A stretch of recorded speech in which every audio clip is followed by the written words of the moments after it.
ازيكم يا حلوين؟ النهارده بقى معانا كوليكشن ده للعرايس بس. ان شاء الله. شغل العرايس معايا هيكون بالحجز، وطبعا العروسه اللي هتيجي تكون قبل فرحها اقل حاجه شهرين فيما فوق عادي. بس اقل حاجه ما تجيش تقولي ده انا فرحي اخر الشهر او كمان اسبوع او الكلام ده. كوليكشن معانا جميل جدا، هوريكم بقى شويه ملايات. احنا تفصيل على فكره مش جاهز، بس طبعا تقفيلنا احلى من شغل الجاهز بكتير عشان مقاساتنا بتختلف. وكمان طبعا الجاهز بيبقى فيه مقاسات كبيره، بس طبعا كل شيء بحسابه. انت عشان تجيبي طقم بالتقفيل ده في الجاهز هيبقى معدي سعره. احنا طبعا يد اولى في كل شيء. الخامات من معرضنا، الجبرات كل حاجه من عندنا، يعني احنا يد اولى في كل حاجه سواء في الخامات او في التصنيع. بتاخدي شغل اللهم بارك. بص الطقم ده شغلي انا، لان ده تفصيلي انا. اسالوا عن ولاء يوسف وتابعوا صفحتها على الفيس. الحمد لله يعني. ثبت نفسي في التفصيل، في تفصيل الملايات، وبعد كده ثبت نفسي في خامات اللهم بارك يعني. ادخلي الصفحه بتاعتي هتلاقي شغل كله موجود على مفروشات ولاء يوسف. تابعيني ومش هتندمي. ده بس نصيحه للعروسه اللي بتيجي مع مامتها في المعرض تجيب قماش عشان تعمل لها ملايات، بتقعد تغلبها تقول لها لا مش عايزه افصل مش عايزه افصل، لانها واخده فكره عن التفصيل حاجه تانية خالص. يعني واخداها ان هي ملايه متفصله، لا انت بتاخدي حاجه. بصي الخداديه بتاعت الطقم ده، يعني انا اصلا جايب لكم بس كده حاجه، بجيب لكم خامات وشغل اللهم بارك. ده شغلي. بصي الشغل عامل ازاي، بصي الخداديه عرضها عامل ازاي. ده كده وش الخداديه معاكي. بصي المقاس عامل ازاي. معاكي 55 في 75 بالكورنيش. معاكي الظهر كمان مقفول. يعني ايه مقفول؟ معاكي الظهر. بصي الظهر انت كده شايفه القلاب بتاع الظهر، القلاب متداري ومعاكي الظهر الخداديه للاخر. دي حاجه طبعا كويسه عشان خاطر الخداديه ما تبانش وانت حطاها، لان طبعا الجاهز بيبقى الخداديه معاكي القلاب ده في نص المخده، في نص الخداديه في الظهر. بصي عامل ازاي معاكي. ده التفصيل. بصي التقفيل بتاعنا، بصي الكرانيش. الشغل على الطبيعه. الشغل لو مش عاجبك مش تستلميه. الشغل لو مش عاجبك مش تستلميه. ده شغل ولاء يوسف. انت بس كده شوفي معانا اول طقم ليكي وانت هتنبهري. بصي شكل الكورنيش بتاعي عامل ازاي. بصي كده. بصي التقفيل. يعني انا شغل العرايس ده بحب اشتغله، بس طبعا العروسه هتختار القماش، وانا بالنسبه للموديلات انا هختار لها على كل رسمه هي عاملاها التفصيله اللي تمشي معاها. يعني مش اي تفصيله هتبقى ماشيه مع القماشه. اعتبري نفسك كده بقى بتحجزي دي كوافيه بتعمل لك القصه او المكياج اللي يمشي معاكي. بصي بقى الملايه. اوريكي بس كده الملايه. عايزه اوريكم شويه حلويات مش ملايات. انا ما بعملش دعايه، انا الحمد لله مش محتاجه دعايه. انا بس ده انا جايه لكم كده يعني حاجه حلوه بالنسبه اللي بياخد مني شغل بصراحه يعني. وبديكم نصيحه برضك، يعني بدي العروسه نصيحه. بصي الملايه معايا عامله ازاي. بصي المقاس. بصي كده يا حلوه. بصي. بصي معاكي الملايه كده. ده طول الملايه كله بدون الكورنيش. الملايه اللهم بارك تفرش للسرير 180. يعني معاكي الملايه من 260. خلينا في الصفي 260. دي الملايه. والفيديو بتاعنا هيطول عشان معانا شويه حلويات. هوريكم الخداديه كمان بتاعت الطقم ده. اوريكم بردك الخداديه. بصوا انا عملت الخداديه مشجره لان المشجر حلو، يعني الارضيه بتاعته بيضه عشان ما يكونش كارو كتير قوي في الملايه. وبس بعمل برواز في المخده. عملت البرواز كاروم. بصي طبعا عرض المخده عامل ازاي. شايفه انت العرض والطول. معاكي كمان المخده تفرش للسرير 180. يعني هتاخدي مقاسات فوق الممتازه. ادي معانا ده طقم لسه هنعوز نطبقه تاني. بصوا الطقم ده بصراحه يعني هي العميله معايا ما اختارتهوش، بس انا اللي عملته لها كده من نفسي لان هو حلو. هو احنا عملناه كتير قبل كده، بس اول مره دخل معاه لون اللافندر ده. لون اللافندر ده وداه في حته تانية خالص. يعني لون اللافندر ودى الطقم ده في حته تانية. الكشمير كان معاه كان مخليه طقم عادي. البنفسج دخلناه فيه برده كان مخليه طقم عادي. بس بصراحه مع اللافندر بقى حاجه تانية. هوريكي كده شوفي الطبيعه. بصي. بصي الخداديه عامله ازاي معاكي، شفتوا المقاسات؟ كل الشغل زي بعضه، شايفين؟ بص بقى الظهر زي ما قلت لكم، الظهر متقفل، القلاب اصلا مش ظاهر لان هو متقفل على بعضيه القلاب. دخلت بقى الخداديه، عملتي زي ما انتم شايفين كده المشجر في النص والحراف من ناحيتين ساده، ومعاكي كورنيش جاي ميدون. هوريكي الملايه. احنا طبعا بعد كده مش هنوري بقى الملايات عشان خاطر بس الوقت بتاع الفيديو. بصي الملايه، بصي الملايه، اللهم بارك، ملايه تقيله اصلا، والمقاس بتاعها زي ما قلت لك بيفرش للسرير 180 مستريح. بصي كده المقاس، خدي الشغل كده، لو مش عجبك رجعيه، لان انا الحمد لله واثقه من شغلي. في الموديل ده انا عاملاه قطان. بصي القطان ده قطان بيبقى بين الكورنيش والملايه، عمرك ما هتلاقي قطان معاكي مفروض كده وحاجه. بصي المكوه بتاعتنا، الشغل بتاعنا انت شايفاه، مش اي حد يشطب الشغل ده، مش اي حد يسلمك الشغل ده عشان تبقى انت عارفه يعني، ومش اي حد يفصل، عشان انا عارفه انتوا بتخافوا من التفصيل. احنا اعتبرينا مصنع، ما تعتبرناش، مش تعتبرينا ان احنا فرد بيفصل ملايه وخلاص. اعتبري نفسك بتستلمي ملايه من مصنع، لان في ناس تقول لك يعني ناس تحب تشتغل تقول لك مصنع، لكن احنا من المصنع. بصي الملايه بتاعتي عامله ازاي، عايزه اوريكي. طبعا الموديل اللي قبل منه ده عاملاه مع جوبيره، يعني بصي التفاصيل بقى بتاعت الجوبير، جوبيره ايه، حطها مع الخداديه وحطها مع الملايه. الطقم اللي بعده الجمل ده، الطقم ده تحفه تحفه تحفه. الطقم ده طبعا بصي واحنا عملناه بردك مع قبل كده مع زيتوني هشيم، بس انا المره دي عملته مع زيتوني الساده. ما انا مش هوريكم بقى الملايه، انت كده كده عرفتوا التصميم. كانك ما شاء الله الملايه كانك دريس. بصي الكرانيش بتاعتها والمكوه بتاعتها، بصي التفاصيل والجبيره تحفه قوي قوي قوي. الملايه دي اللي يعجبه حاجه بياخد سكرين شوت لشكل الملايه. ده طبعا شغل ده طبعا شغل بتاع ناس معمول يعني ليهم. احنا بنعرض بس الشغل بتاعنا، مش ان هو فوري، لا احنا ما عندناش حاجه فوري نهائي. كل الشغل بتاعي بالحجز وبالصبر، يعني اللي يحب ان انا اعمل له شغل بنفسي هيصبر عليا لان هم بصراحه صحاب الشغل دول معايا من رمضان حقيقي يعني. بصوا كده الجمال بتاعهم، بصوا اهي خداديه. بصوا الخداديه ده الظهر بتاعها، طبعا الخداديه بتاعتنا 55 في 75 بالكورنيش، نفس الديزاين، لان انا حاسه الديزاين بتاع اللي هو المشجر في النص وعلى حراف كده ساده حلو قوي. تقفيل الخداديه مش اي حد يعمل لك الخداديه، الكورنيش على الكورنيش دوران كده، مش اي حد يعمله على فكره. طبعا المتمكنين في الخياطه واللي كده هتلاقيهم عاملين الحته دي.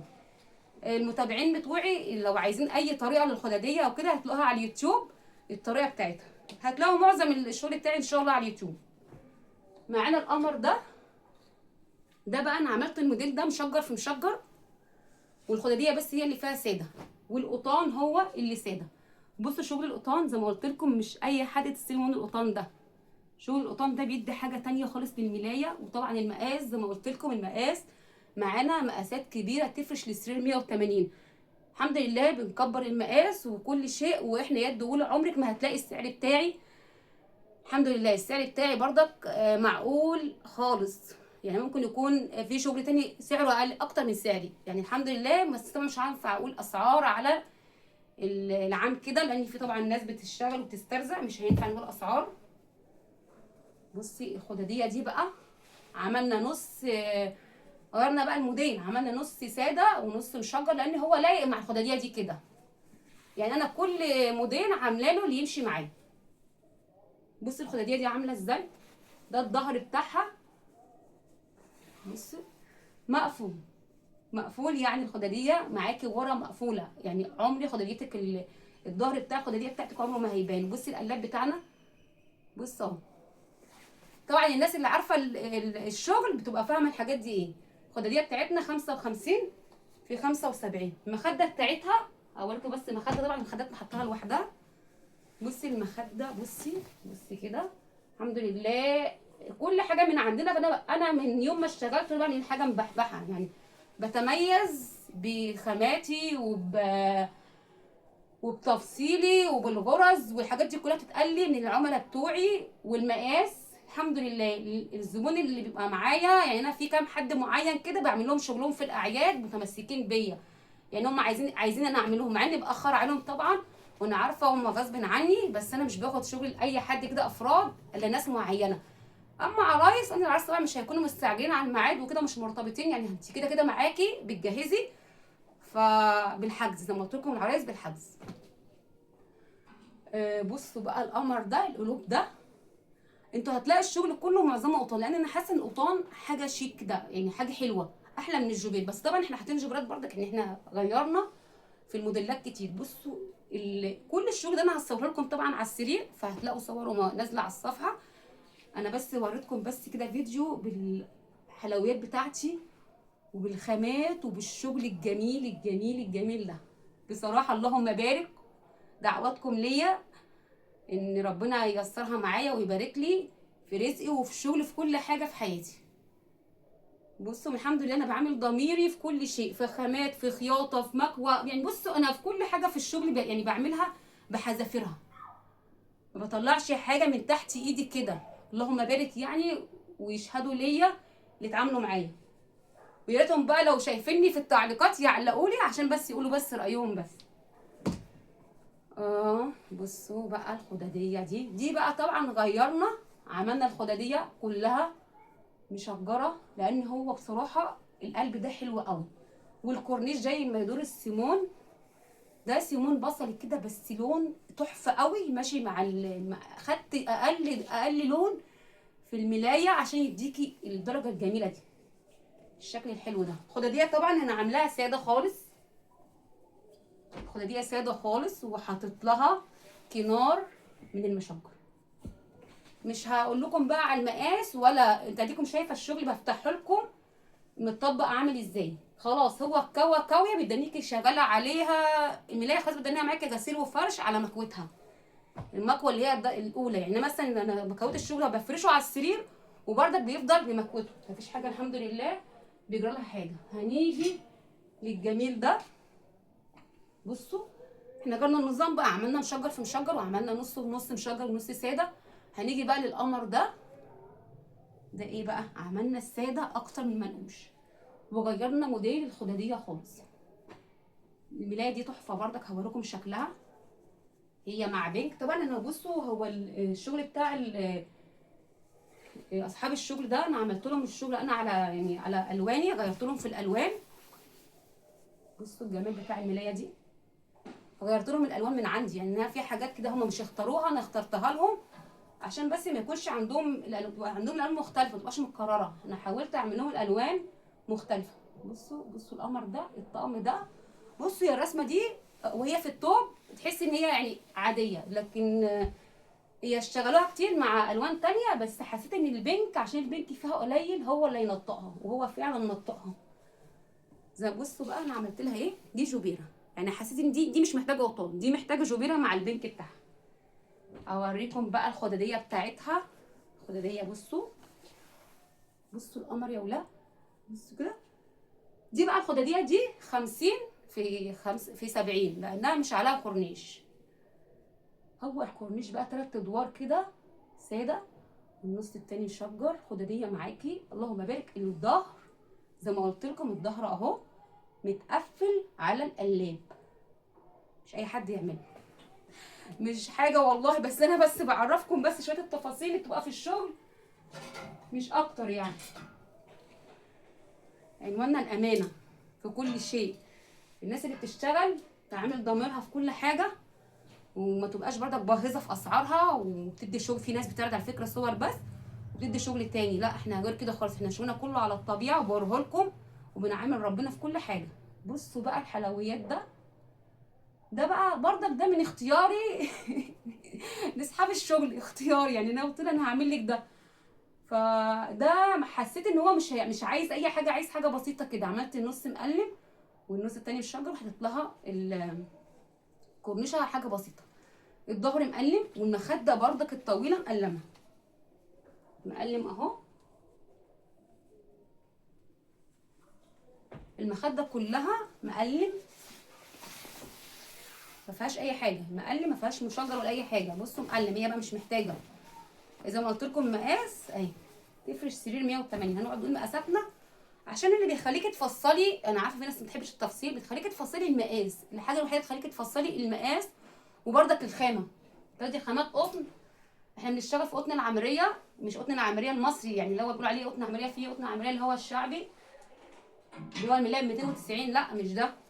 احنا بنشتغل في قطن العمريه. اسعاره بتبدا القماش معاكي من 75 لغايه 95 القماش.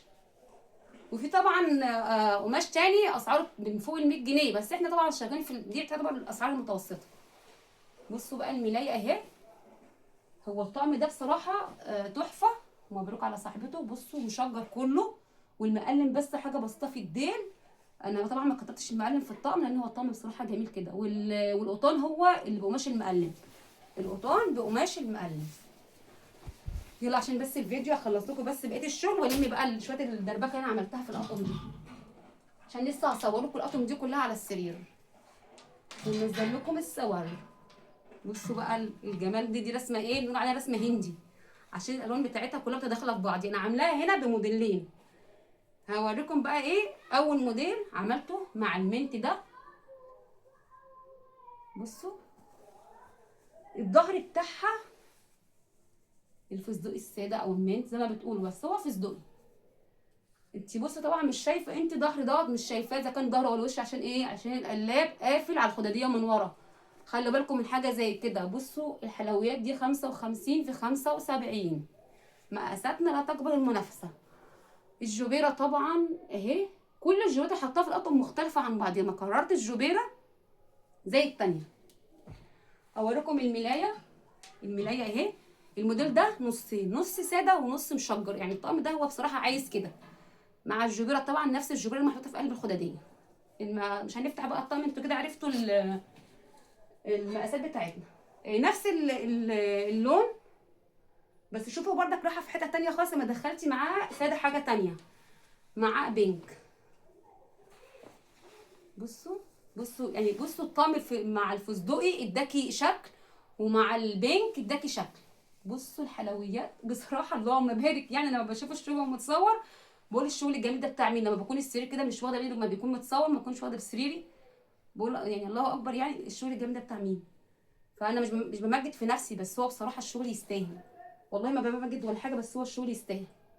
دي التقفيله بتاعت الخداديه. بدل ما نعملها متفصله لا، هي تبقى متقفله حاجه نظيفه بقى. بصي ظهر الخداديه معاكي نظيف ازاي. بصي الظهر زي الوش حاجه نظيفه معاكي.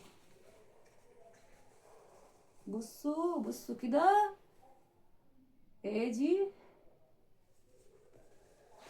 ده كده الخداديه بتاعت الطقم ده. الملايه بقى عاملاها مشجر في مشجر، ومعاها البنك بس قطان بين الكورنيش والملايه. ده كده الطقم. اخر حاجه معانا طقم الاطفال. طقم الاطفال ده اهو حاجه يعني ايه. انا عملته كده بسيط، ما حطيتش فيه حاجات كتير ولا جوبير ولا حاجه. والخداديات بردك عاملاها بسيطه اهو. طقم الاطفال سيمبل كده يعني. بصوا عملت نص مقلم ونص مشجر. خداديات بردك اهي. الظهر بردك بتاع الخداديه زي ما انا وريتها لكم اهو. ما تعرفيش ان كان ده ظهر او وش لان طبعا متقفل على بعضيه. الشغل النظيف نظيف عشان بس الناس اللي بتعرف الشغل وعايزه تشتغل حاجه نظيفه بالذات الصنايعيه. اهتموا بالتفاصيل بتاعه الشغل، اهتموا بيها. انا ما بقللش من شغل حد، بس اهتموا بالتفاصيل والمكوى والمقاس والحاجات دي كلها مهمه. الزبون بيدفع فلوس عشان ياخد مقاس، ياخد حاجه يعني يحس ان هو دفع فلوس وتستاهل. ما يبقاش مثلا دافع في الطقم بمبلغ. طبعا الحاجات دلوقتي كلها غاليه، دافعه مبلغ في الطقم وتحس ان هي يعني دافعه في حاجه يعني عادي، يعني عادي انا هجيبه كده من اي مكان. لكن لما تحس ان هي واخده حاجه مكويه نظيفه مقاس كبير متقفله تقفيل ممتاز، مش ما فيهوش ولا غلطه، بمعنى ان هو ما فيهوش ولا غلطه. بصوا بقى الطقم بتاع الاطفال عملت له المخدات الطويله مقلم، وقلنا طبعا الخداديه نص ونص. الملايه بقى نجيب بقى الملايه. الملايه بقى قمر كده عملتها مقلم. طبعا الملايه بتاعت الاطفال معايا معديه ال 2 متر. بصوا مقلم اهو، كورنيش مقلم معاه كنار من تحت مشجر، حلو قوي. الطقم بتاعت الاطفال ده بردك من اختيار، يعني هو العميل قال لي عادي اعملي فلات مفيش مشكله، مع ان كان ممكن اعمله فلات واريح نفسي، بس انا بصراحه حبيت اعمله بحاجه مميزه. المقاس بتاعه اهو، ادي كده اهو. بصي معاكي مترين و 3 مترين و10. بصي الكورنيش اهو، ده الكورنيش بيبقى نازل من الملايه على حرف السرير، وادي معاكي الملايه. مقاس الاطفال كمان يفرش سرير كبير، يعني ما شاء الله المقاس يفرش سرير كبير. وبقول لك وانا يعني واثقه معايا هنا كوفرتا، في طقم فيهم طبعا هيتفرش عليه كوفرتا البينك، الطقم اللي هو الرسمه الهندي اللي انا مدخله معاها بينك دي، دي هفرشها معايا، يعني هي كده عايزه طقم معاه كوفرتا. فعملت الكوفرتا دي، هي بينك يعني فاتح مع ده، هيبقى برضك طقم حلو خالص. دي اللي هي الكوفرتا اللي بالمتر، احنا بنتنيها بس. وفي طبعا عندنا كوفرتات الشراشيب، نزلت لكم الوانها كلها، يعني كل طقم من دول هيمشي عليه كوفرته شراشيب من اللي عندنا اللي هي القطن الصافي البورس المقفول. اسعار طبعا على الخاص كله عن طريق الواتس، وزي ما وريتكم بقى وكفايه كده علينا. اسيبكم على خير. طبعا اي تواصل على طريق الواتس هنزل لكم الرقم. واتس يعني كده، يعني اي حاجه تبعتيها على الواتس باي حاجه محتاجاها برضك واتس، يعني الاتصال ممكن ما اعرفش ارد عشان خاطر طبعا ببقى في المحل يبقى معانا شغل او مشغوله في الشغل طبعا المكنه برضك، يا ريت التواصل يبقى عن طريق الواتس. وعنواننا الزقازيق. واقول لكم ايه تاني، اقول لكم بقى اسيبكم على خير وشفتوا الشغل بتاعنا الجميل. طبعا الفيديو ممكن ما ينزلش على الفيس كامل، فان شاء الله الفيديو هيبقى ينزل لكم على اليوتيوب، تابعوني وان شاء الله انزل لكم كل الشغل اعمله هنا بالفيديو عشان تشوفوا بس حلاوه شغلنا. يلا سلام عليكم.